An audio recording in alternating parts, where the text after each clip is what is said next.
Greetings, ladies and gentlemen. Today is August 29th. Schwarber, a 4-homer game rally, hits his 50th. Let's talk about it.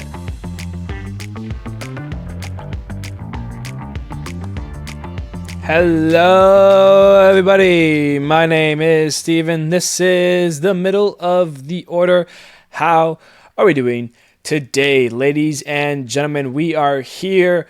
We are less than a month away for the regular season coming to an end. 27 to 29 games left, and still so much to decide in this month. We've got the last weekend here in August before September starts on Monday, so gear up for that. But for now, let's dive on into our series recap. Nationals play the Yankees. Ben Rice, Jazz Chisholm, Jason Dominguez all homer in Game 1, 10-5 Yankees. Meanwhile, Stanton drives in all 5 runs in Game 2, a bases-clearing double and a 2-run homer.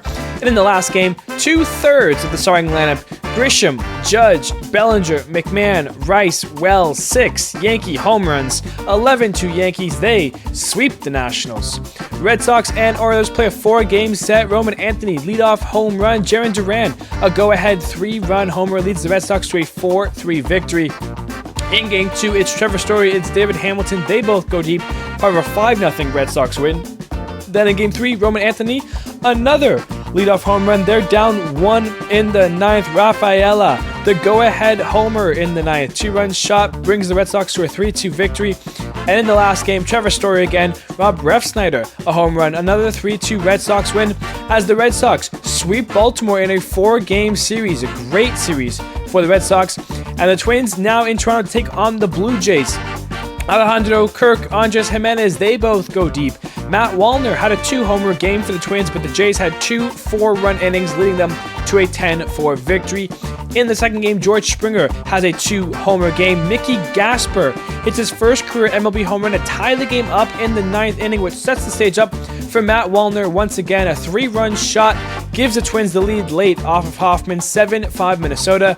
And in the rubber match, Byron Buxton, a 2-homer game. Davis Schneider, a 2-homer game. Brooks Lee homers for the Twins. Jimenez and France homer for the Blue Jays. France is first as a J, but it's Addison Barger that comes through, hits a go-ahead 2-run double in the 8th, leading to a 9-8 Blue Jays victory as they get the series win over Minnesota.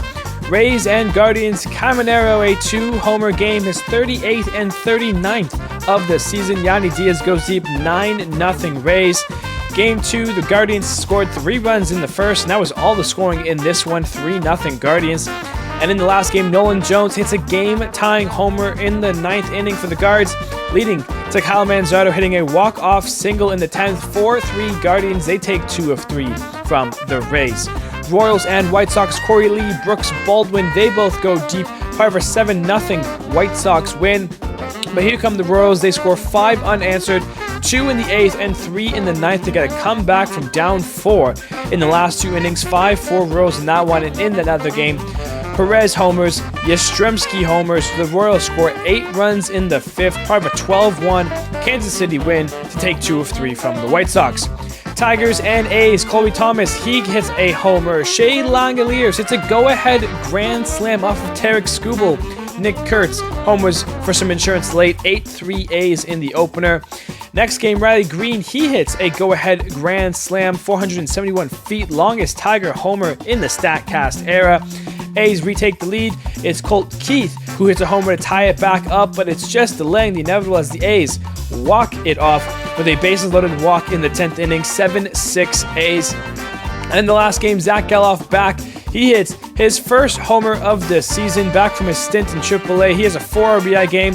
That's got to feel good for the kids. 7-0 A's as they sweep the Detroit Tigers. How about that?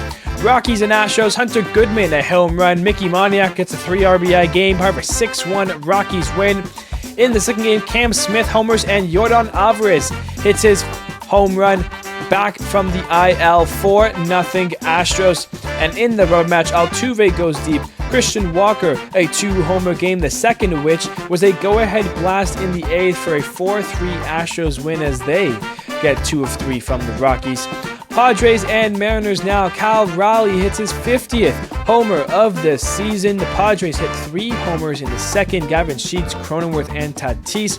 Polanco would go deep for the Mariners as they score 5 runs in the 5th to take a 9-6 victory over the Padres.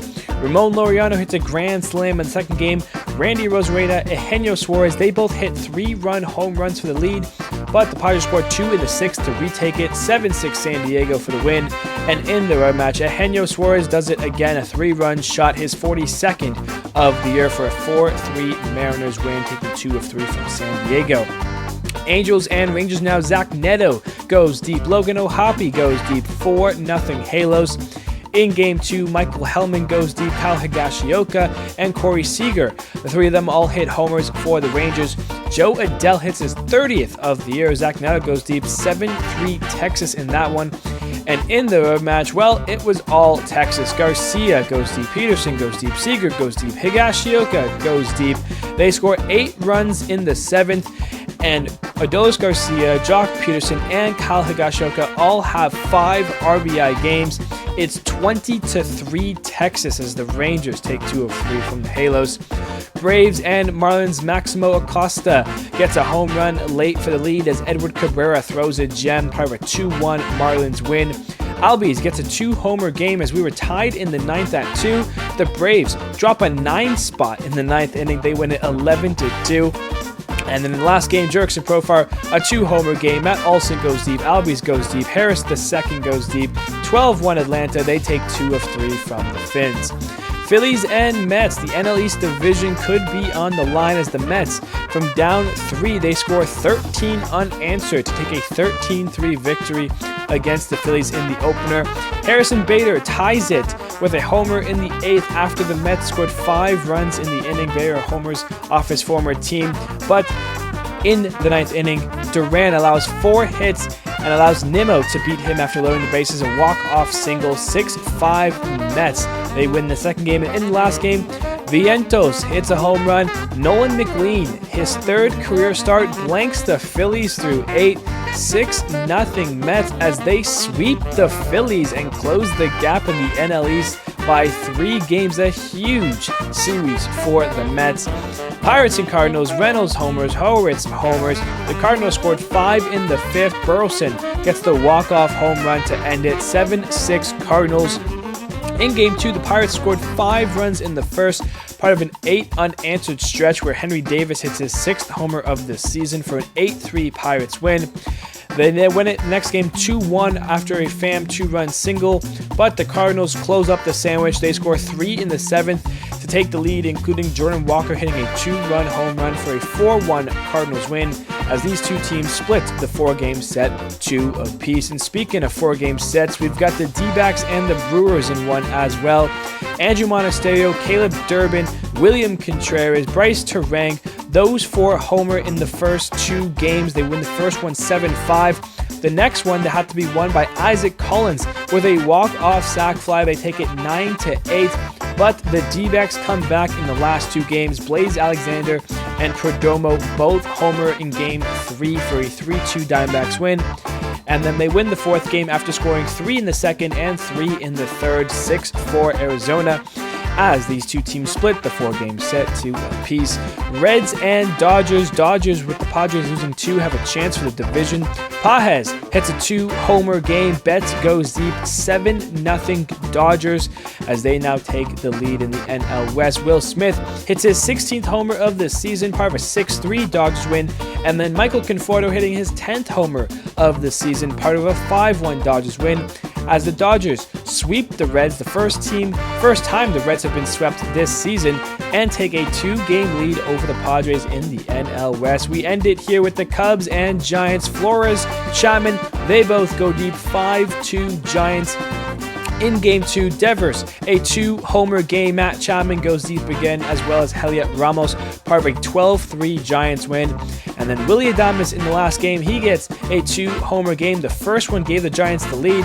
The second one got the Giants to tie it back up, and it ends with Jung Ho Lee hitting a walk-off single for the comeback win and the sweep. 4-3 Giants, they sweep the Cubs, help out the Brewers, and that's your series recap. All right, now for the game of the week, we're going to Toronto, Minnesota, and the Blue Jays. The third game, the rubber match here, and it starts in the top of the first. Byron Buxton, a leadoff home run, his 26th of the season, 1-0 Minnesota. Bottom of the second, Davis Schneider hits his 9th of the season, solo shot ties it up at 1. Top third, Byron Buxton, another solo shot home run, his 27th of the season and the second of the game, 2-1 Minnesota. And then Luke Keschel also homers in this inning. The rookie's been popping off, his 4th homer of his career and in the big leagues this year. Solo shot puts the Twins up 3-1. Bottom third, Bo Bichette with the bases loaded. He ties it up, a 2-run single for Bo, 3-3. And then on top of the fourth, the Twins take the lead right back. Eduardo Julien, a 2-run double. Brian Jeffers, an RBI single. 3 runs give the Twins a 3-run lead, 6-3 Minnesota. Bottom fourth, Davis Schneider does it again. His 10th of the season, 2nd of the game, 6-4. Minnesota still leads it, but Jimenez would also go deep as that is his 7th of the year, his 2nd of the series, and it's 6-5 Minnesota. Top 5, Brooks Lee goes deep. Another solo shot home run, the 14th of the season for Lee, 7-5 Minnesota. They're just barely holding on to this lead. Royce Lewis adds with an RBI single later in the inning as well. So Minnesota has a 3-run lead entering the 6th inning. We're in the bottom of the 6th. Jimenez comes through an RBI double after one slips through the second baseman's glove. 8-6 now. Bottom 8, Blue Jays still down 2. Ty France hits his 7th homer of the year, the first as a Jay to put the Jays within 1. Later on, the inning continues, and the bases got runners on. 2 on for Barger, who delivers a 2-run go-ahead double. The Blue Jays tie it and take the lead after being down mostly this whole game. They get their first lead. They get a 9-8 victory to take the series against the Twins for your game of the week. It was a great game here. Let's get into the baseball news a little bit, and I do want to talk about this despite it technically being a spoiler for Monday's episode, but when someone pops off like this, you got to talk about it as soon as you can. Kyle Schwarber, yesterday in the series opener of a 4-game set between the Phillies and the Braves, which again will be talked about on Monday, he hit a 4-homer game. Kyle Schwarber was popping off. He's the 21st player in MLB history to do so, and it's the 3rd time this year that it's happened. He joins Eugenio Suarez and Nick Kurtz. These 3 players have all had 4-homer games this year. And from Schwarber, he had 45 homers entering Thursday. He is now at 49 and just sits 1 behind Cal Raleigh, the big dumper himself. Kyle Schwarber, hats off to you. What a performance after the Phillies got manhandled by the Mets, to pop off the way that he did to help the Phillies get back on track. And it helps that the Mets were in action as well, and they lost yesterday, so they've already gotten the game back into their lead. So good stuff overall. Great for Schwarber. And yeah, the fact that we've had 21 times that a player's had 4 homer in one game, and we've had 3 of it this year. That's the more mind-blowing fact. No hitters, no perfect games, none of that stuff. But the hitters, 4 homer games, Suarez, Kurtz, and now Schwarber. How about that? And I did say he's 1 behind Cal Raleigh because Cal Raleigh this week hit his 50th home run of the season. Absolutely incredible stuff from Cal Raleigh, and it's only going to continue. And you've, like I said, 27 to 29 games left on of the season to go. Can he get 12 home runs, get to 62 to be with Judge? Where will Cal end? I mean, there's enough time where you could hit 20 and get to 70, but people are saying with Schwarber and Cal, it's like the modern day Mark McGwire, Sammy Sosa from back then. It's great stuff overall. For Cal to be the catcher, switch hitter, doing this stuff, he's been absolutely incredible. So Cal Raleigh, big dumper, hats off to you. For some more baseball news now, Wilson Contreras, he got ejected during one of the games against the Pirates. He was electrically pissed off, was walking off the field, kind of flipped his own bat, threw it away, ended up hitting one of his coaches that was walking behind him. He had a massive crash out, took a whole bucket of high chew, threw it on the field. MLB handed him a 6-game for suspension as well as a fine. Contreras is appealing the suspension, so we'll wait and see if that gets reduced by a couple of games or not. But that is the news on him. The news for Carlos Santana is that he was placed on outright waivers by the Guardians, and I believe he's already done that process and is a free agent now. I think he elected free agency. Santana was having a decent year in his third stint with the Guardians. Of course, was there when he debuted in 2010, spent 8 years with the club before taking a year off in Philly before coming back for another 2 years, which is where he got his first and only All-Star appearance, as well as a Silver Slugger in 2019. And then from COVID on, spent time with the Royals, the Mariners, the Brewers, the Pirates, the Twins. Now finds himself back on the Guardians. And this year, 1.3 WAR, 89 hits, had 11 homers, 52 RBIs, 52 walks, had a 225 batting average, a 650 OPS. I mean, those are some decent numbers, for a guy who's 39 years old. But the Guardians say no thank you and will pass on him. And I'm sure some team potentially heading into the postseason will take a chance on Carlos Santana, take up his contract. And, with that veteran leader experience, was on that Indians team in 2016. So, there's some leadership and there's some value to Santana here. So Guardians say goodbye. Some team, I'm assuming, will pick him up. We'll see by Monday if that is the case.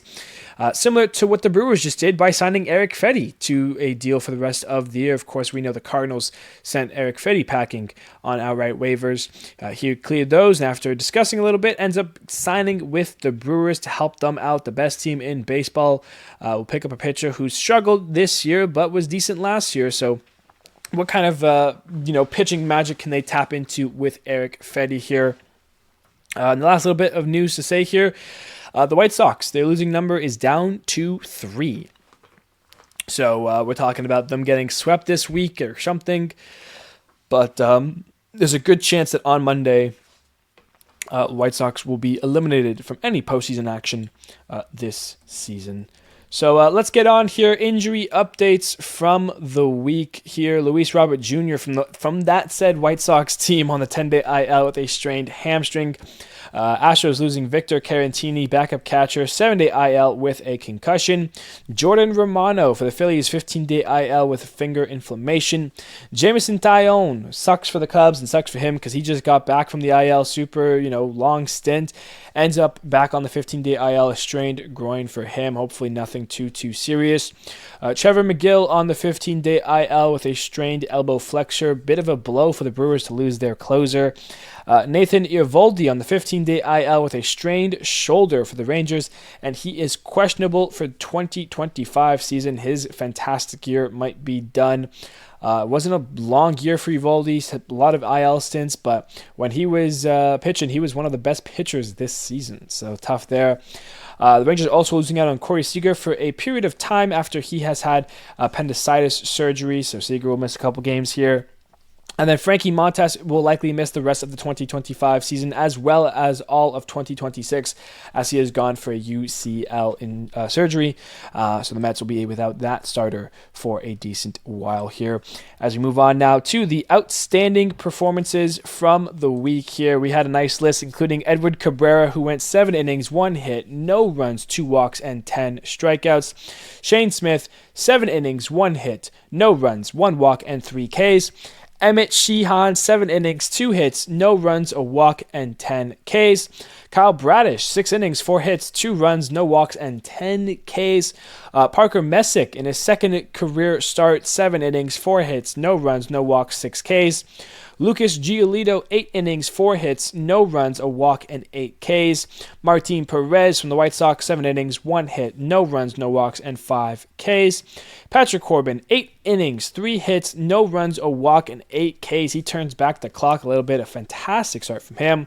Max Fried, 7 innings, 4 hits, an earned run, 2 walks, and 6 Ks. And then how about Nolan McLean in his third career start? 8 innings against the Phillies, 4 hits, no runs, no walks, and 6 Ks. Absolute brilliance from the young stud here. as we now move on to the stat leaderboard and see what's up. Aaron Judge still leading an average. That number keeps dropping week after week, though. It's now at 323. Bo Bichette reclaims his hit lead from Turner, is at 169. Cal Raleigh still leading in home runs, of course, with 50, but Schwarber is on the tail. Schwarber leads RBIs, and after a 9 RBI day yesterday, he's at 119 on the year. It's killing it. Shohei will lead in runs probably for the rest of the year. He's at 123. Same thing with Soto at walks at 108. Jose Caballero, building on his stolen base lead, is now at 41. And then the OPS for Judge, similar to his average, keeps dropping week after week, but it was so high, no one's going to catch up. 1.106 for Judge. For pitchers now, Freddie Peralta still leading in wins at 15. Paul Skeens still leads an ERA at 2.07. Garrett Crochet retakes his lead from Tarek Skubal, is now at 2.14 and leads the league in strikeouts. And then Robert Suarez and Carlos Estevez still tied at saves once again, 35 saves each for those two guys, and that is your stat leaderboard. As we now take a look at the upcoming series for the weekend, and we start with a great one. The best team in baseball, the best team in the NL versus the best team in the AL. Milwaukee Brewers and the Toronto Blue Jays. A potential World Series matchup starts this weekend. A 3-game set between those two. Pirates at Red Sox. Yankees at White Sox for a 4-game set. Padres at Twins, looking to do some damage and get some games back against the Dodgers. Tigers and Royals will play it once again. Tigers just got swept by the A's. They took 2 of 3 from Kansas City last time. If Kansas City can sweep, that division lead for the Tigers gets smaller and smaller each and every day. Mariners taking on the Guardians. Angels at Astros, Rangers at A's, Rays at Nationals, Braves and Phillies play for, Marlins and Mets play for. The division lead shortened big time this past week. Cardinals at Reds, Cubs and Rockies. Cubs looking to get some games back now. And then the D-backs take on the Dodgers with them a 2-game lead in the NL West. Which brings us to our series highlight. And as mentioned, when you've got 2 of the best teams in baseball, scratch that, the 2 best teams in baseball going head-to-head. It's not something you see every day. It is our series highlight. The Milwaukee Brewers, the Toronto Blue Jays, a 3-game set. First in the NL, first in the AL, first in MLB as a whole, second in MLB as a whole. The Jays are 4.5 games back of the Brewers for overall first place in of baseball. The Jays, they've been playing some 500 ball recently as the Red Sox and Yankees are hot on their tails. Red Sox 4-game winning streak after getting the 3-game sweep over Baltimore. A 4-game sweep over Baltimore. Yankees on a 5-game sweep after sweeping the Nationals as well, 5-game winning streak. They are 3.5 and 4.5 back of the Blue Jays. Meanwhile, the Brewers, helped the Cubs got swept. They're 6.5 up on the Cubs. So Blue Jays have more to lose here, and they've got to make sure they hold off on those Yankees and Red Sox coming up. So who is going to pitch? Game 1 today, Freddie Peralta looking to get his league-leading 16th win. He's 15-5 with a 2.68 ERA.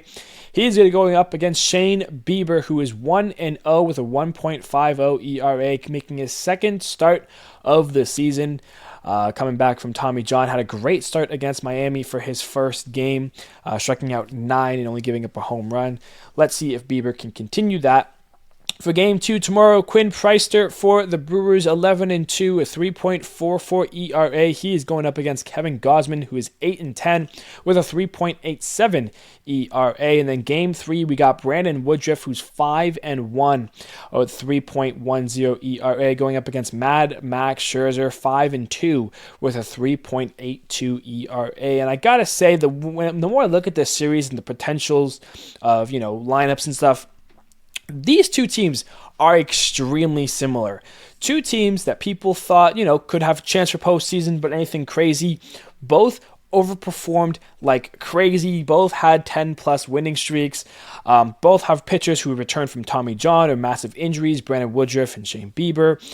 Both go off the contact ball. These teams are going to hit some home runs, but they're doing it based off of the singles, the doubles. They play small ball. These two teams are very similar. They're very similar in the standings. This is going to be a fantastic series to watch. And as I mentioned, potentially the World Series matchup happening right here, right now, this weekend. So stay tuned for that great baseball to be had. As we now look at our playoff predictor, if the postseason started today, who wins it? The Mariners in the 6th seed taking on the Astros in the 3 seed. Yankees in the 5 seed taking on the Red Sox in the 4 seed. Astros beat the Mariners. Yankees beat the Red Sox despite just losing a series to them not too long ago. So our ALDS matchup, Yankees and Blue Jays. Astros at Tigers. Astros handle the Tigers, get some revenge while the Blue Jays beat the Yankees. So our ALCS matchup is our Astros at the Blue Jays. That happens coming up here as well early in September. But the Blue Jays will handle it for now. They head to the World Series. On the NL side, you have the Mets in the 6 seed taking on the Phillies in the 3 seed. Padres, the 5 seed. Cubs, the 4 seed. Mets beat the Phillies. Cubs beat the Padres. So our NLDS matchup is the Mets and the Dodgers. Mets versus the Dodgers, and then the Cubs at the Brewers. So NL Central Division there. Dodgers beat the Mets, and the Cubs upset the Brewers. Surprise, surprise. So the NLCS matchup, Cubs and Dodgers.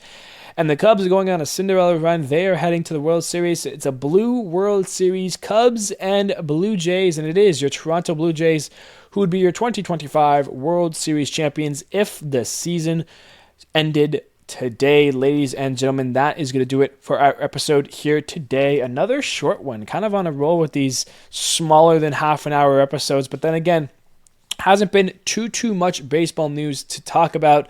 I might just combine all the baseball news into one little segment today because of how short it probably was. But yes, ladies and gentlemen, we are here at the end of August. The next episode will be September 1st on Monday, of course.